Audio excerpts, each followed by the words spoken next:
Queridos irmãos, queridas irmãs, vamos hoje concluir o capítulo 5 do estudo que estamos fazendo no Evangelho de João. Hoje nós veremos o versículo 19 ao versículo 47. Queridos, trata-se de um texto maravilhoso. É mais um texto repleto de revelações do Senhor Jesus, de ensinamentos, onde além de aprender com Jesus, nós vamos conhecer muito mais sobre o nosso querido Mestre. O texto que estudaremos hoje, Jesus, além de explicar a sua missão, ele nos revela a sua autoridade de Filho de Deus e deixa claro a sua divindade, divindade esta que era contestada pelos fariseus. Bem, nós terminamos nossa última aula registrando a fúria dos fariseus por conta do fato de Jesus ter curado um paralítico no dia de sábado. E também por sua revelação de que ele era o Filho de Deus e ele era também Deus.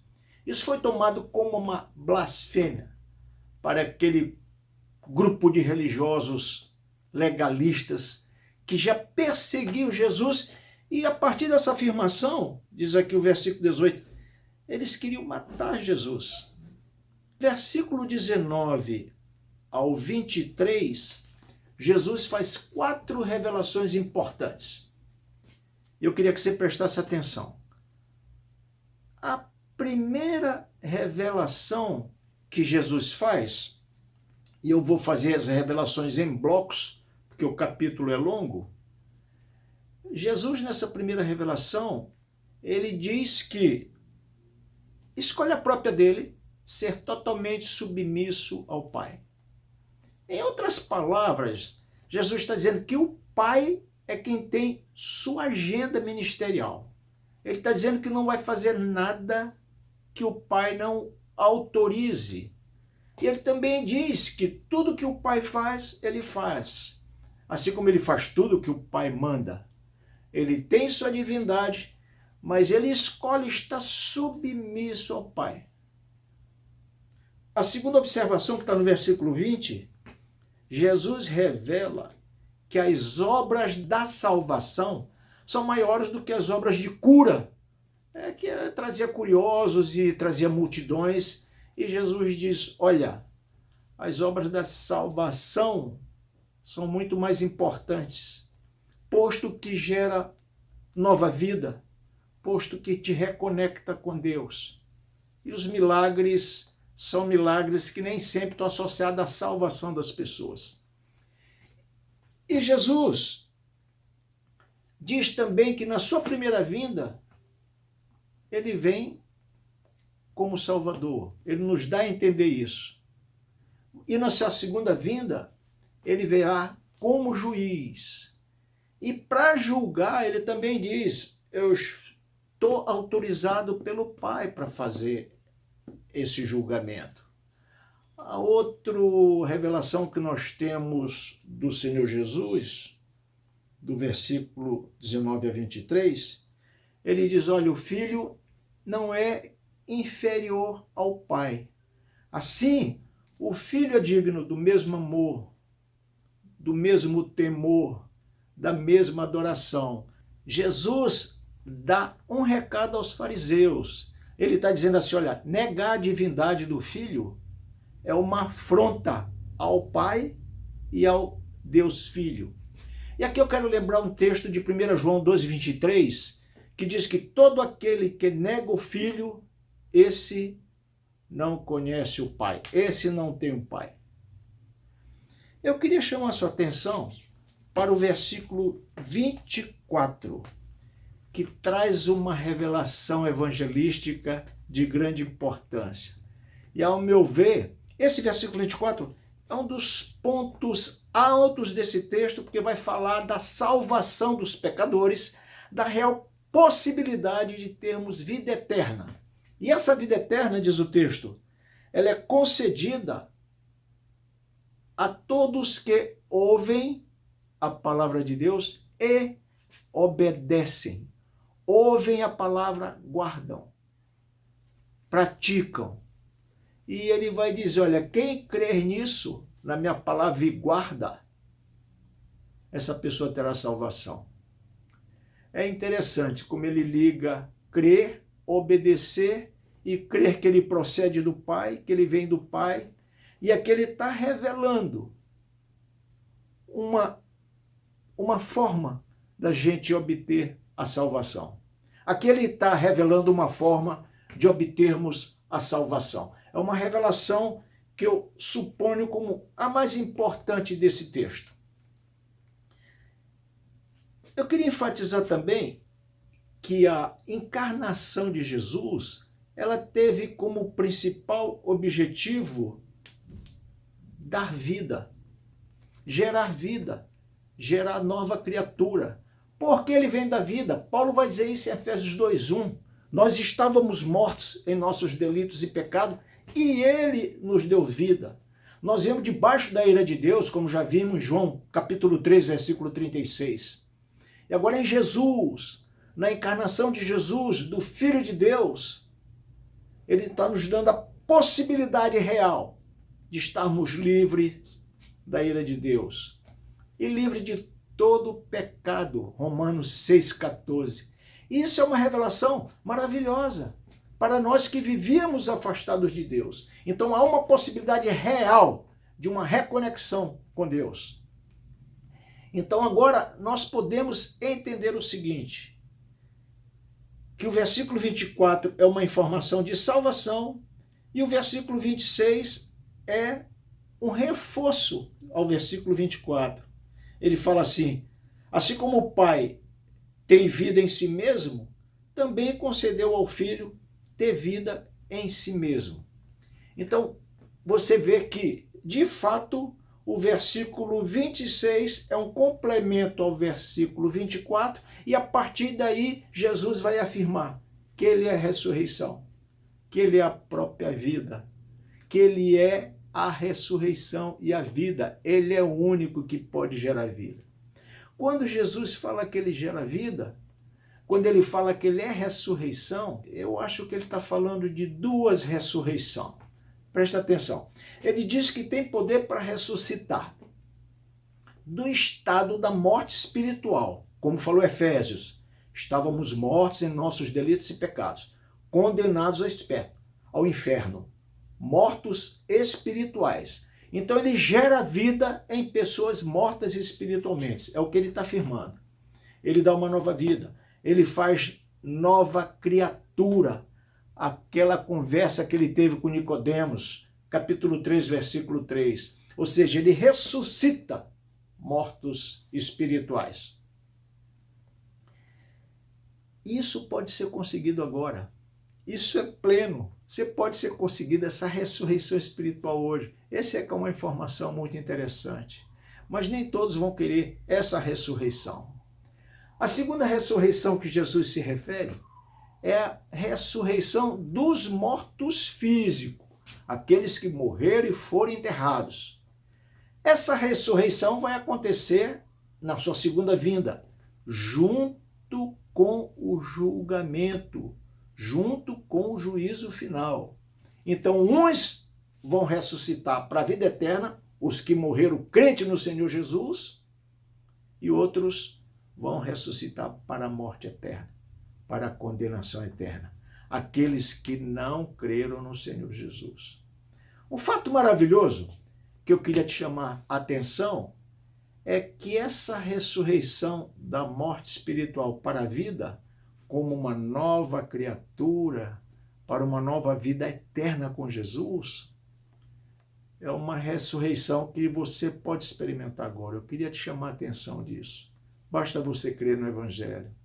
Basta você crer na palavra de Deus, que você pode ser uma nova criatura e ter certeza da tua salvação. Já falamos isso em Romanos capítulo 10, versículo 9, onde Paulo diz, se com tua boca tu confessares Jesus como Senhor e Salvador, e no teu coração você crê que ele ressuscitou dos mortos, tu estarás salvo. Então se vê mais uma abordagem de que essa ressurreição espiritual é possível e que a salvação está ao alcance de todos aqueles que creem no Senhor Jesus como Filho de Deus, como Deus encarnado. Bem, do versículo 31 ao versículo 47, observa-se que Jesus vai dar ênfase, vai relatar a respeito da sua divindade. E ele faz isso de uma maneira muito simples. Ele cita os testemunhos dados por João Batista, quando João Batista diz, olha, eu vim preparar o caminho do Senhor. Eu não sou Cristo, eu só vim preparar o caminho do Senhor. Você lembra? Nós falamos sobre isso. E quando Jesus aparece para ser batizado, ele fala, eis o Cordeiro de Deus, eis o que tira os pecados do mundo. Então Jesus está dizendo, olha, a minha divindade tem por base testemunhos que já foram feitos sobre mim, por João Batista, testemunhos que foram feitos sobre mim, que estão nas Escrituras, são vários profetas que testemunharam sobre mim. E ele está dizendo que as próprias Escrituras dão testemunho dele. E além disso, os sinais e milagres do seu ministério público testificam que ele é o Filho de Deus. E até hoje tem pessoas que não aceitam, assim como os fariseus não aceitavam, assim como muitos judeus não aceitaram. Ele está dizendo, eu sou o Filho de Deus pela confirmação do próprio Deus, do meu próprio Pai, que apareceu no ato do meu batismo, em forma de pomba, sentou no ombro de Jesus, ou figura do Espírito Santo, e todos viram uma voz audível que disse, esse é o meu Filho amado, no qual eu tenho alegria. E Jesus está dizendo, eu não estou dando testemunho de mim mesmo, existem testemunhos autênticos sobre mim. João Batista, Moisés, os profetas, as Escrituras, os milagres testificam que eu sou Filho de Deus. E ele diz, olha, o autotestemunho não tem valor. Eu não estou aqui para falar de mim mesmo. Jesus não falava para se promover. Ele não falava para se vangloriar como Filho de Deus. Ele se apresentava como Filho de Deus, dizendo que ele era o cumprimento de uma profecia, das promessas do próprio Deus. E estava ali no meio dos homens.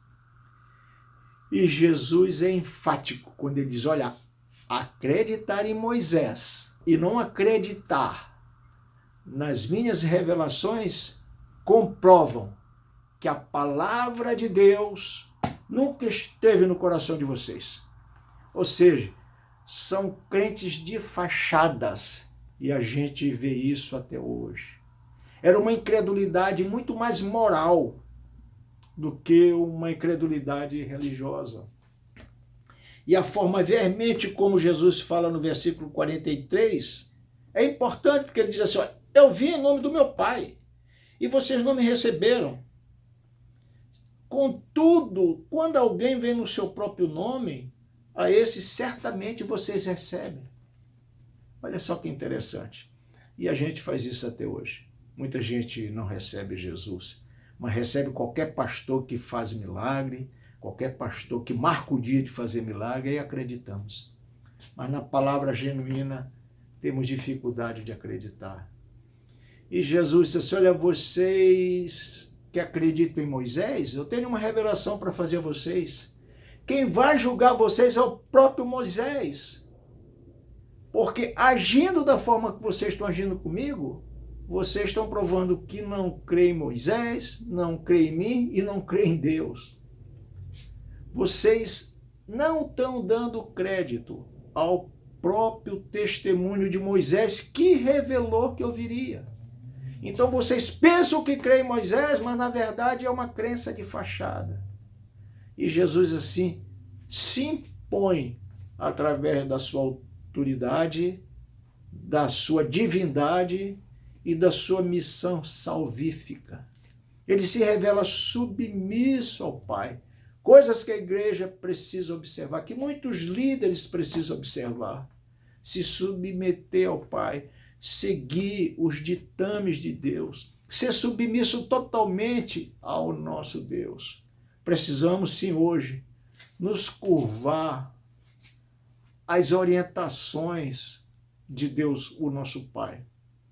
E Jesus vem dizer, olha, eu vim para ressuscitar mortos físicos, mortos espirituais na minha segunda vinda.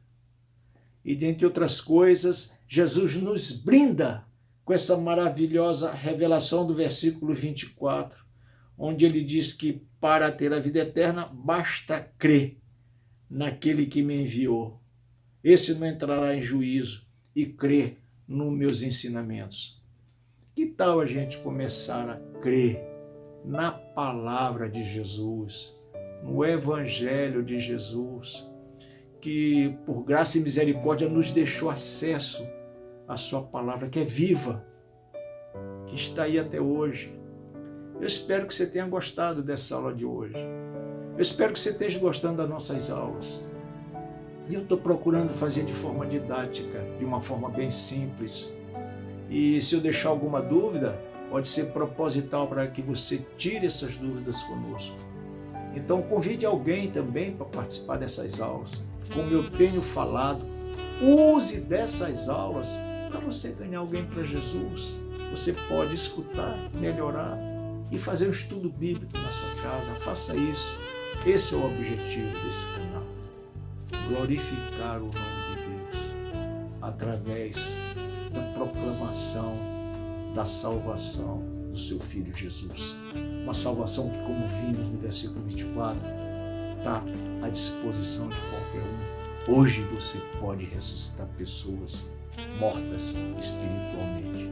Que Deus te conceda essa graça. Mas para isto basta você querer. Que Deus te abençoe.